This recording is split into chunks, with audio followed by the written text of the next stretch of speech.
First thing I want to talk about, Kamala in the polls.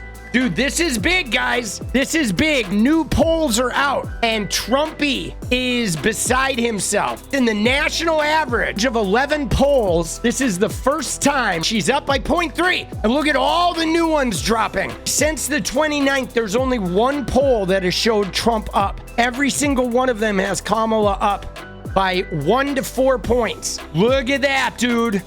That is not looking good, bro. That is not looking good. I mean, Trump was dominant down here, but now that Kamala's been out, I attribute this, guys, to campaign styles. She's just got a campaign of hope. And unfortunately, I don't think Trump's going to be able to beat the hope, because Trump, his entire campaign was the world is horrible. The world is terrible. Everything's a failure. The economy's destroyed. Immigration is untenable. Yada, yada, yada. Third world country, right? His whole shtick was about the disaster of America. But that was predicated upon this sort of resentment and dislike of Joe Biden.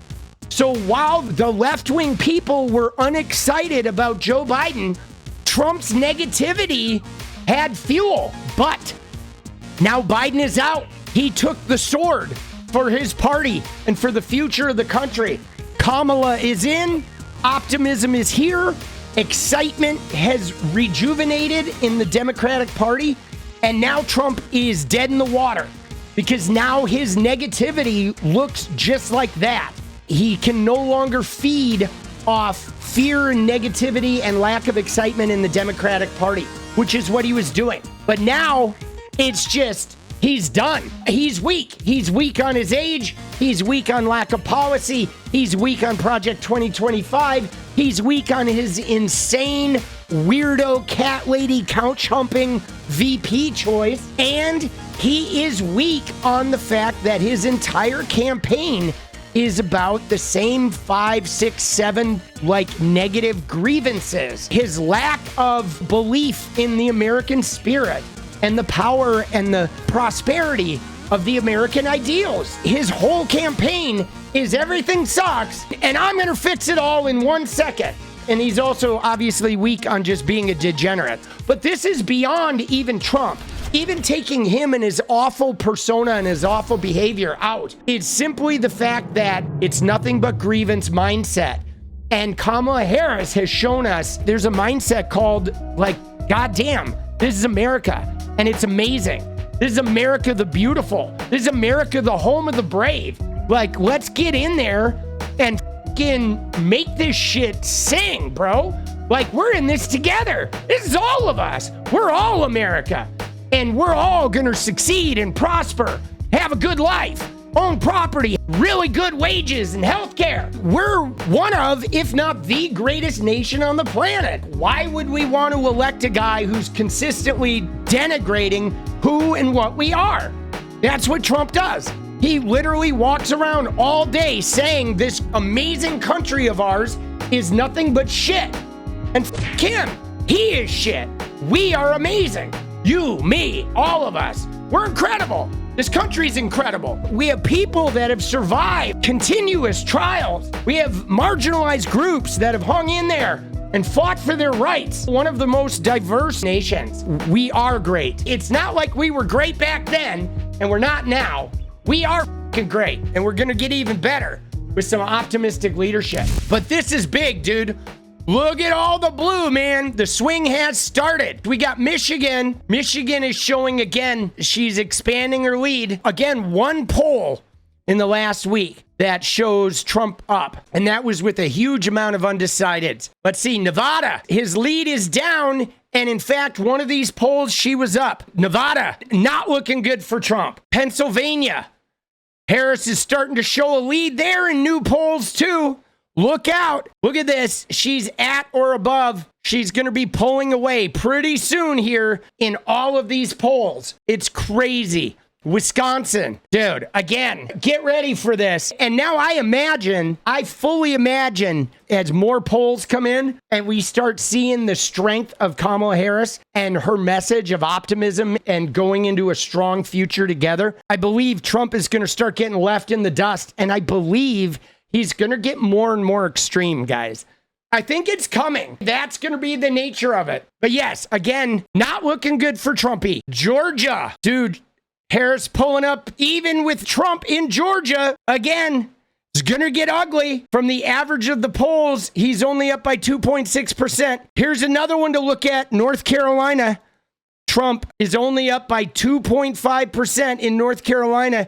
There haven't really been a lot of polls there. There have been 2 since Kamala took over. A lot of undecideds in those polls. I've called it. North Carolina is going to go to Kamala Harris. She's going to win it. A combination of her and Roy Cooper and her message for the working man, union jobs. Dude, the union endorsements roll in. Kamala Harris is going to take North Carolina. She absolutely is. You watch. Virginia, she's extending her lead. I know this sounds crazy, but I think she's in play in Texas too. I really do. I know it seems like a long shot, but if there's a wide and vast turnout in the urban areas of Texas, and if the Hispanic population in the south of Texas comes on board, she can win Texas. I think she's going to win Georgia and North Carolina.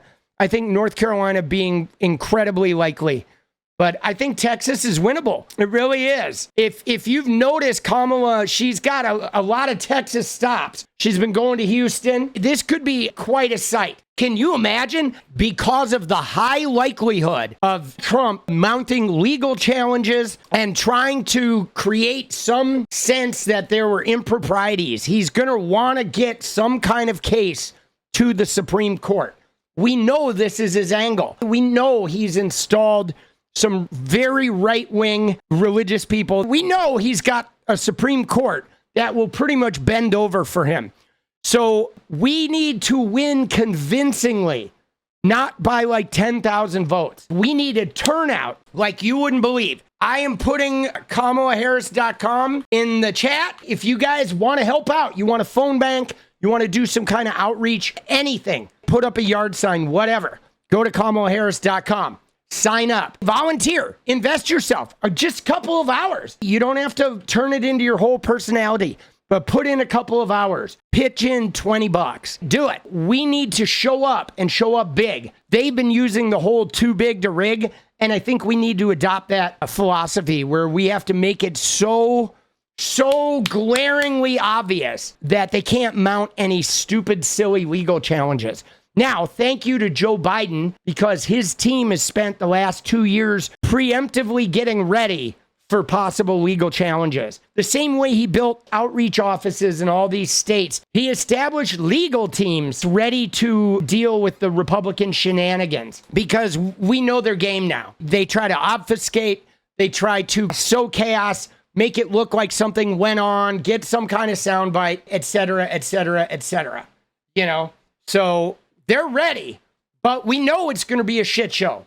We just know it. And check your voter registration. I cannot hone in on that enough. You got to make sure. It sounds crazy, but like every couple weeks, you need to check your voter registration. There have been huge efforts by Republicans to purge voter rolls. No messing around, guys. No joke. This is serious stuff. But right now, I am nothing but optimistic about the polls. Here's Arizona that still shows Trump up. Another Nevada only shows Trump by 1. Michigan, they're in a dead heat. Here's a Wisconsin showing Harris up by 2. Pennsylvania showing Harris up by 3. She's pulling away. It's coming together.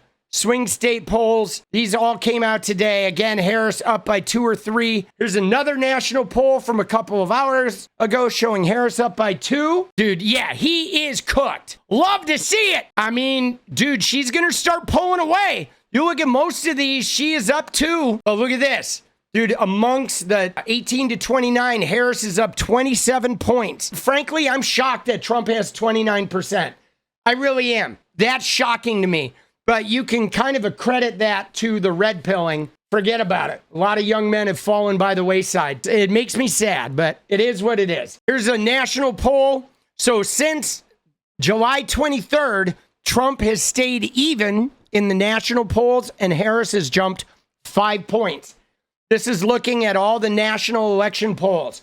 Harris has gained 5 points in her first week of campaigning. That is devastating, and she's just starting to get her message out there. It's not getting better from here on out, guys, for Trump. This is huge. This poll really here is a big one. Looking at the difference of support. The problem that Trump faces is he has a ceiling. He's not growing in support. His best case scenario would be that a whole bunch of people don't vote. And that's what he was working with Biden. The lack of enthusiasm from the Dem side. He was going to maybe win because a whole bunch of Democrats and independents weren't going to vote because they didn't want to vote for either one. But now there's somebody to vote for. Trump has hit a ceiling. He's not growing in support. Despite whatever shenanigans he pulls out, he picks an awful VP. He's not growing. He is going to just stagnate. Kamala Harris is going to continue growing. And that's why he's going to lose. He's going to lose because despite him having this fervent bed of dedicated support, he is at like maximum capacity. Once that enthusiasm hit on the Dem side, he's done. He's done. He can't build that kind of enthusiasm because he's too negative. He's too negative. He's too toxic. He's too racist. He's too transphobic. He's too incendiary and too chaotic and incompetent to cultivate a fresh fan base. He's not winning over new people at all. There's no one new to win over. People are tired of him. In fact, he's just bleeding support at this point. So yeah, so Trumpy's done. All right. Thank you for coming to my TED Talk.